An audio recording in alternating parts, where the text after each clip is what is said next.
Everyone. तो हम लोग चैप्टर नंबर 1 जो स्टार्ट किए थे रिलेशन, उसका लेक्चर 1 में हमने आपको बेसिक बातें बताई थी कि रिलेशन के जो टाइप हैं रिफ्लेक्सिव, सिमेट्रिक, ट्रांजिटिव, उनका मीनिंग क्या है।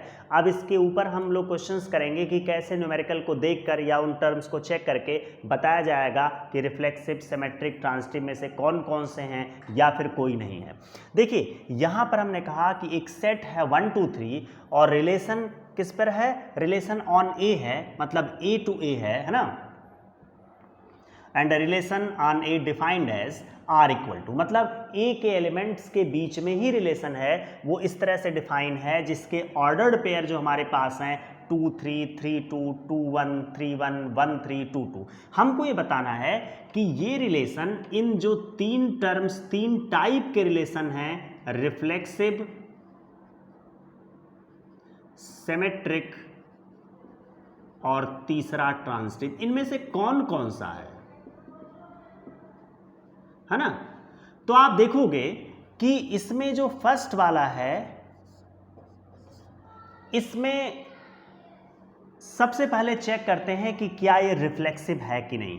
तो रिफ्लेक्सिव का तो इसमें कहीं सवाल ही नहीं है, क्योंकि ना 1 1 के साथ है, ना 2 2 के साथ है, ना 3 3 के साथ है। इसका मतलब first point, it is not reflexive.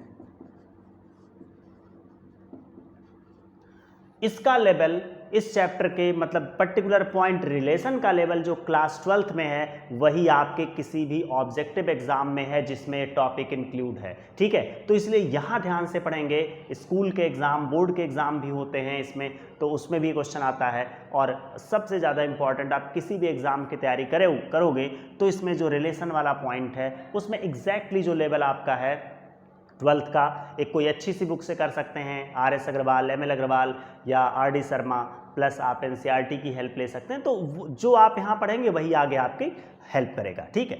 तो अभी ये रिफ्लेक्सिव नहीं है। दूसरा पॉइंट सिमेट्रिक देखो, सिमेट्रिक में 2 3 तो 3 2 चाहिए है, 2 1 तो 1 2 चाहिए, नहीं है, तो ये सिमेट्रिक भी नहीं है। आप मान लीजिए बोर्ड एग्जाम में लिखोगे, होम एग्जाम में लिखोगे, तो आप रीजन दोगे ना कि 2 1 belongs to R and 1 2 does not belongs to R. यहां लिख दें 1 2 does not belongs to R. यही रीजन है कि जिसकी वजह से ये सिमेट्रिक नहीं है। और ट्रांजिटिव के लिए देखिए, मैंने पहले बोला था कि इक्वल वालों से मत करना, और इक्वल इसमें है ही नहीं, 1 1 2 2 3 3 है नहीं। मान लो 2 का 3 के साथ है तो 3 का 2 के साथ, तो 2 का 2 के साथ मिलना चाहिए, यही तो है ना। ट्रांजिटिव का मतलब क्या हुआ, A related to B related to C, इनकी हेल्प से मिले A रिलेटेड टू C। और वही चीज जब ऑर्डर्ड पेयर में हो, तो अगर 2 का 3 के साथ है, 3 का 2 के साथ है, तो 2 का 2 के साथ मिलेगा, तब इस पर्टिकुलर साइकिल को कंप्लीट माना जाएगा ट्रांजिटिव रिलेशन के लिए। लेकिन वो नहीं है, इसका मतलब ये ट्रांजिटिव भी नहीं है। तो ये जो एग्जाम्पल था, ये तीनों में से कुछ भी नहीं है, ना इधर reflexive, not symmetric, not transitive. तो ऑब्जेक्टिव प्रॉब्लम में तो कुछ नहीं करना है। एक्सप्लेन करना चाहें तो रीजन आपके सामने बिल्कुल क्लियर है कि 2 3 3 2 both belongs to R, but 2 2 does not belong to R. तो ये वाला एग्जाम्पल तीनों में से कुछ भी नहीं मिला, ना ही रिफ्लेक्सिव है, ना ही सिमेट्रिक है, ना ही ट्रांजिटिव है। अब ये जो नेक्स्ट क्वेश्चन पर आओगे, जिसमें ऑर्डर्ड पेयर हैं 1 1 2 2 1 2 2 1 3 3, देखिए इसके नंबर आपको कम लग रहे होंगे, लेकिन आप देखोगे शायद ये सभी चीज़ों को सेटिस्फाई करेगा। मतलब रिफ्लेक्सिव, सिमेट्रिक और ट्रांजिटिव तीनों का तीनों होगा। कैसे? फर्स्ट नंबर देखोगे 1 1 है, 2 2 है, 3 3 है, तो इसका मतलब इट इज रिफ्लेक्सिव। सिमेट्रिक के लिए देखिए, मैंने पहले बोला था कि सिमेट्रिक और ट्रांजिटिव में सेम एलिमेंट वालों को टच करने की जरूरत ही नहीं आपको। आप देखिए डिफरेंट वाले कौन हैं, है ना। तो आप देख सकते हैं कि 1 2 है तो 2 1 भी है, सिमेट्रिक भी हो गया, है ना। एक ही तो ऑर्डर पेयर है, 1 2 है और क्या है 2 1 है। अगर दोनों ही रिलेशन में मिल गए तो हो गया।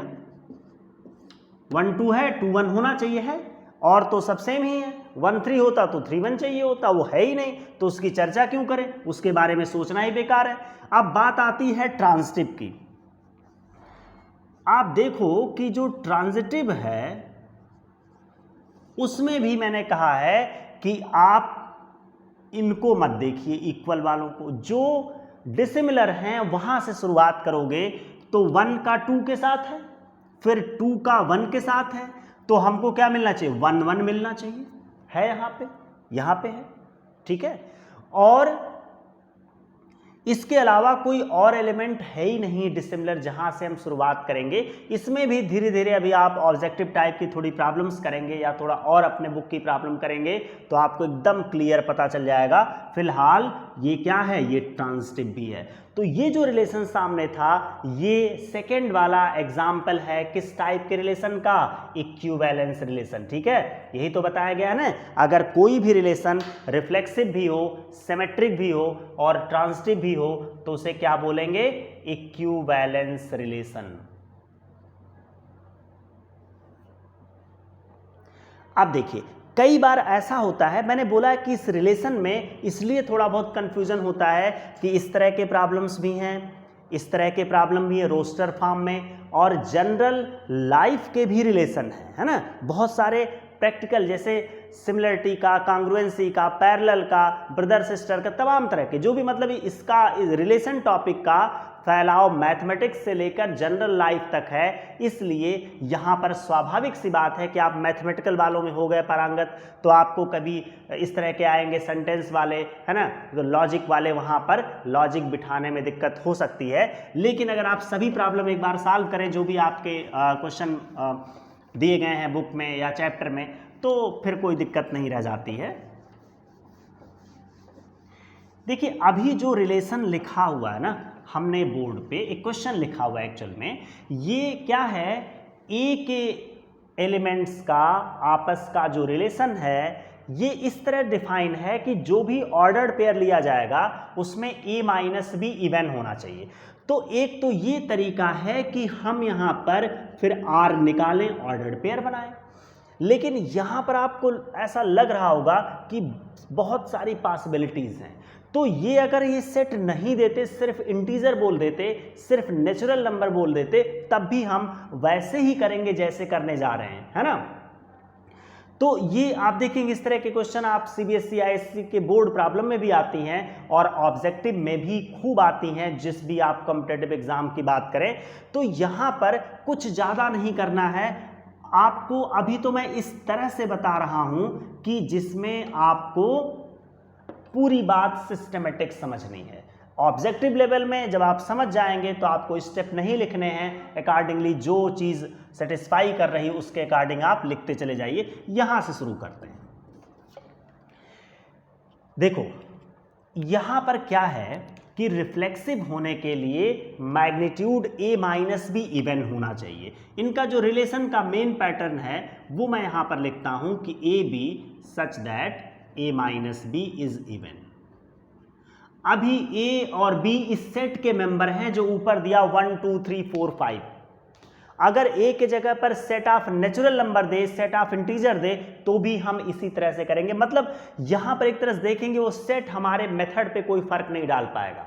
सेट कोई भी कर दें, बस उसके अंदर इंटीजर हो या उसके अंदर नेचुरल नंबर हो, उसके अंदर होल नंबर हो, तो पैटर्न वही रहेगा। देखिए रिफ्लेक्सिव का मतलब अगर आपने समझने के लिए कि रिफ्लेक्सिव है या नहीं, तो आपको पता है ना कि ए बिलोंग्स टू आर दिखा दूं मैं तो रिफ्लेक्सिव हो जाएगा। तो यहां पर आप देखो ए बिलोंग्स टू आर का मतलब ए माइनस ए, जिसका मतलब 0 हुआ, यानी 0, और वो क्या है, ये इवन है। तो इसका मतलब क्या हुआ, ए बिलोंग्स टू आर, ए मतलब कोई भी इक्वल रखोगे उसका डिफरेंस 0 आएगा, वो तो इवन है ही। इसका मतलब ये हुआ कि ये रिफ्लेक्सिव है।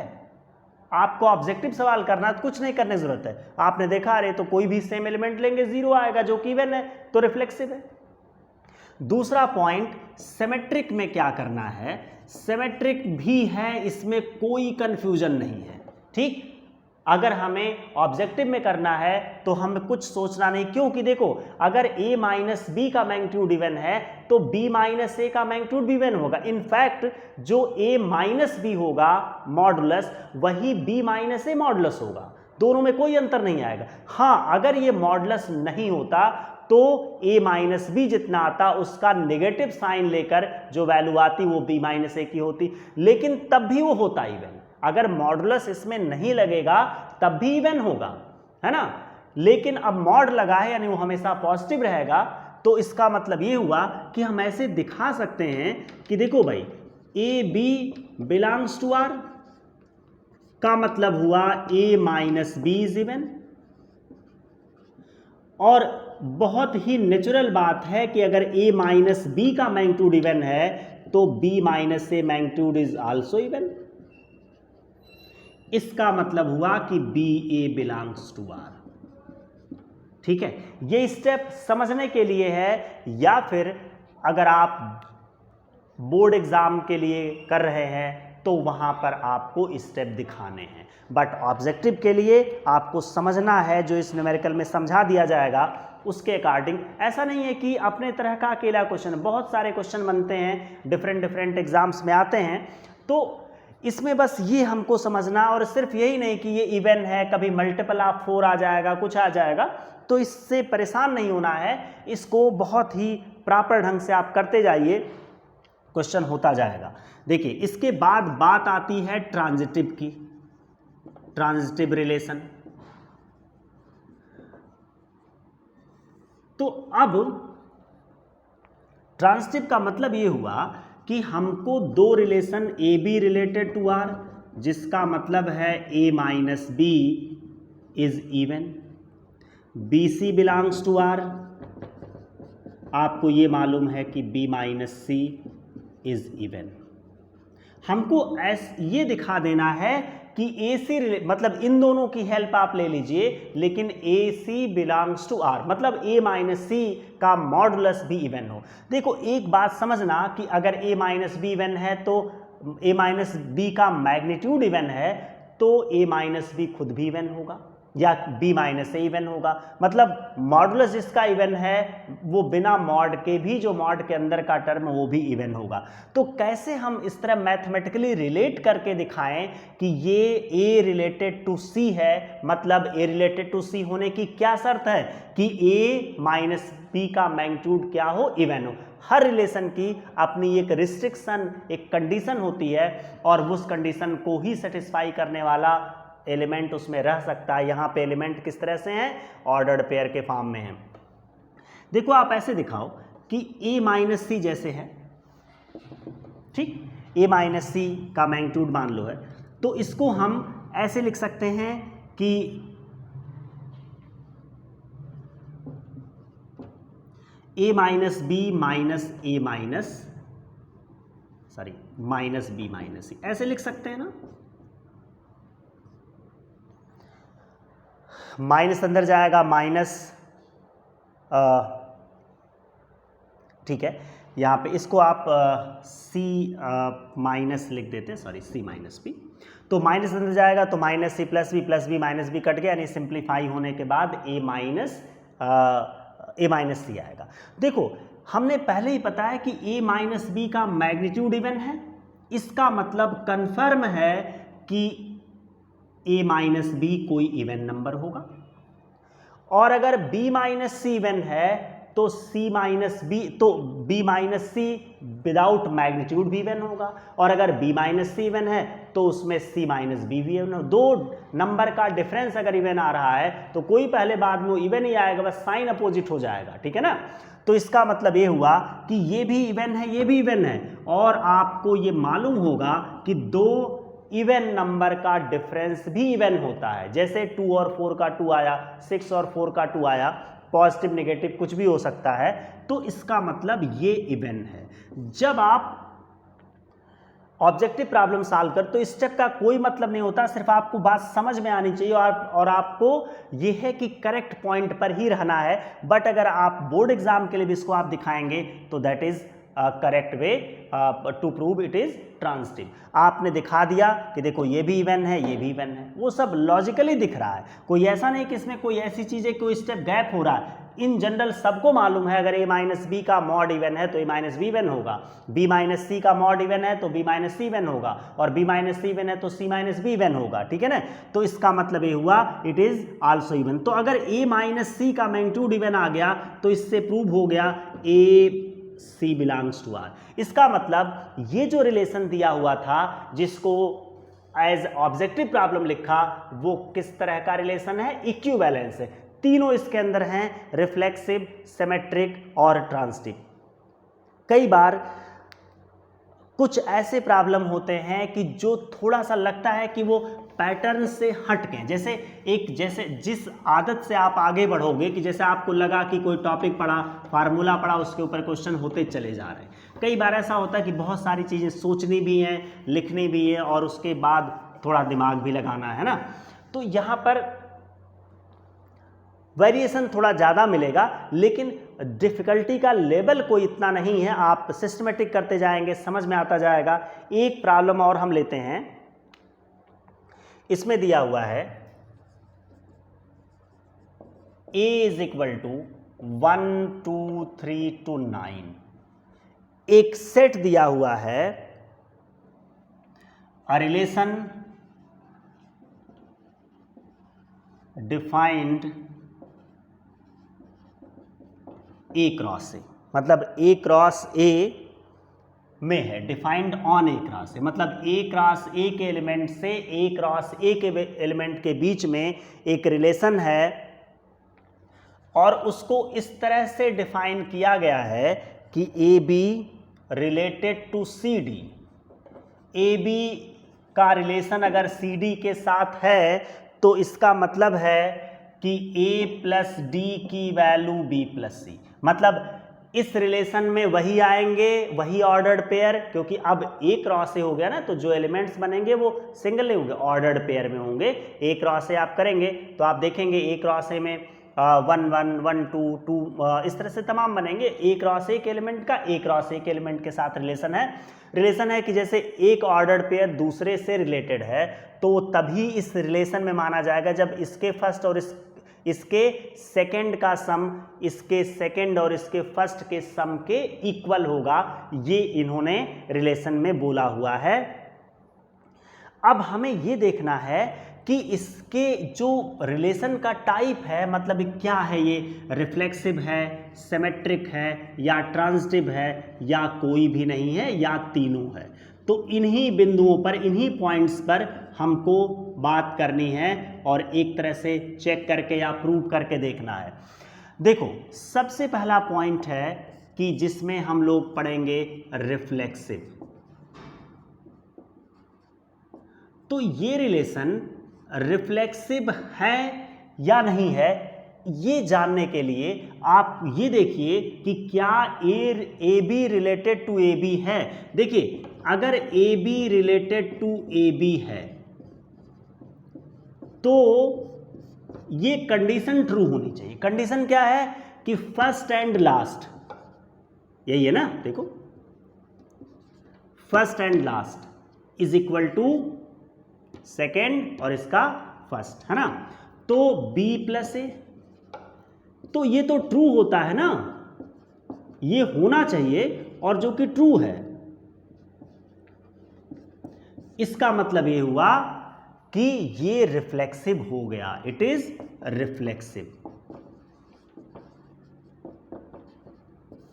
ऑब्जेक्टिव सवाल करोगे दिख जाएगा, बट ये है कि ऑब्जेक्टिव करोगे सीधे दिख जा रहे, इसका सम इक्वल तो है ये रिलेशन में, ए बी के साथ रिलेशन बनेगा। अब अगर दूसरे वाले पॉइंट की बात करें सिमेट्रिक की, मुझे लगता है सिमेट्रिक वाला भी उतना ही आसान है। देखिए, सिमेट्रिक में आपको ये दिखाना है कि ए बी, सिमेट्रिक का मतलब इसमें क्या होगा, इसमें ये दिखाना है कि अगर A B related to C D है और ये इंडिकेट कर देता है C D related to A B, इसका मतलब ये ट्रांजिटिव हो जाएगा। अब इसमें आप देखेंगे कि भाई ये जो हमारी कंडीशन है ये सेटिस्फाई कर रही है कि नहीं कर रही है। तो अगर आप इसको लेकर चलेंगे, है ना, कि मान लो a B related to C d दिखाओगे, तो रूल के अकॉर्डिंग क्या होगा, a plus d is equal to b plus c होगा। ठीक है, अगर ऐसा है तो आपको यह भी बताया कि B plus C equal to A plus D भी तो लिखना, वही बात हो गई ना, कि जैसे आपने कहीं पे लिखा a plus D equal to b plus c, तो ये बहुत सिंपल बात है कि B plus C equal to A plus d होगा। तो हमें इसमें ये दिखाना है कि जैसे मान लीजिए इसमें बी प्लस सी है, इसको हम सी प्लस बी, क्योंकि हमें ये दिखाना है, इसको हम सी प्लस बी रख दें, और ए प्लस डी है ये डी प्लस ए रख दें।